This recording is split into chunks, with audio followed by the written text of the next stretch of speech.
Labdien, vērši, klāt 2025. gads, un paskatīsimies, ko taro kārtas iesaka, ar kādu enerģiju rēķināties nākamajā gadā. Vēršiem būs ļauts būt vieniem, daudz vieniem apcerē, skatīties savas lietas, mācīties, pētīt, vērot, sazemēties, meditēt, pastaigāties gar jūru. Šis ir gads, kad jums ir jāizbauda vienatnība vai tas mirkļi, tie nedaudzie mirkļi, kad jūs varat būt vieni, ja, jo ne jau katram, kas ir tagad ģimenē ar daudziem bērniem apkārt, būs iespēja baudīt vienatnību. Un tad šie mirkļi, kad tu esi izbrīvējis sev laiku tikai sev, savai interesei, savai grāmatai, savai pastaigai, varētu būt ļoti dārgi, ļoti mīļi, un tie ir arī vispiepildīgākie un stingrākie un labākie brīži, kas ir gaidām šajā gadā. Jā, mācīties, lasīt, vērot savu iekšpasauli, tās varētu būt tēmas, ar kurām jums būs ļoti interesanti šajā gadā saskarties. Ko vajadzētu atstāt pagājušajā gadā un neņemt līdzi? Ko neņemt līdzi uz jauno gadu? Vēršiem šis nav viegli izdarāms, jo šī ir tāda īsta vērša kārtas, kas saka, ka ļoti gribas to savu drošību, komfortu, sakārtot to dienas ritmu, veselīgo, garšīgo pusdienu gatavošanu. Viņi saka, kārtas saka, pagaidi. Ir jānomaina mazliet rakurs, mēģina izkāpt no savas komforta zonas, un tās varbūt pavisam sīkas lietas. Tas varbūt, ka jūs veikalā nopērkat kaut kādu citu pārtikas produktu.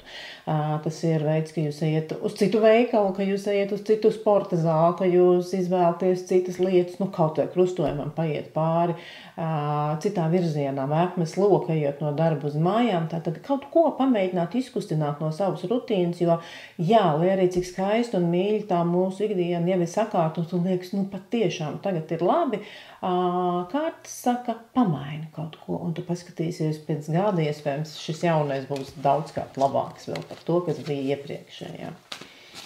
Ko attīstīt? Ko būtu vērts attīstīt?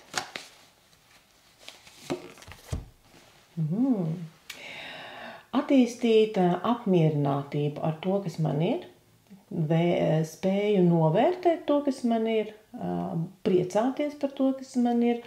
Un sievietēm ļoti interesanta kārts, jo šī ir grūtniecības kārts, un šī ir no vienas puses sievietēm spēja radīt patiešām mazuli vai domāt par to, vai attīstīt šo domu. Vīriešiem tas bieži vien saistīts ar radošo procesu, ar to, ko mēs katrs esam spējīgi radīt jebkurā vecumā un jebkurā dvēseles noskaņumā. Radīt kaut ko tādu, kas ir mans.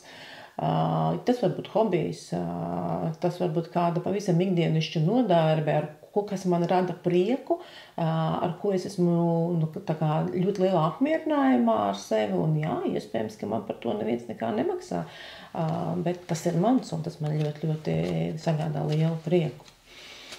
Un kādas durvis būtu vērts atvērt nākamajā gadā? Tomēr vēršu enerģija te ļoti spēcīgi spēlē. Tātad 9 kausi saka, jūs varat lepoties ar to, kas jums ir, jūs drīkstat parādīt, un varbūt, ka pat mazliet publiskāk parādīt savus sasniegumus, savas iespējas, to, ko jūs mākat, tas, kas jums viegli izdodas, un ne jau visam ir jāizdodas grūti. Tātad mākiet novērtēt to, kas jums ir, izbaudiet to no visas sirds un pasakiet arī citiem, cik daudz labu īpašību ir jūsos. Tāds interesants gads gaidāms 2025. Lai kas būtu jums laimīgs, tad katram pašam jādomā kā. Uz tikšanos nākamgad.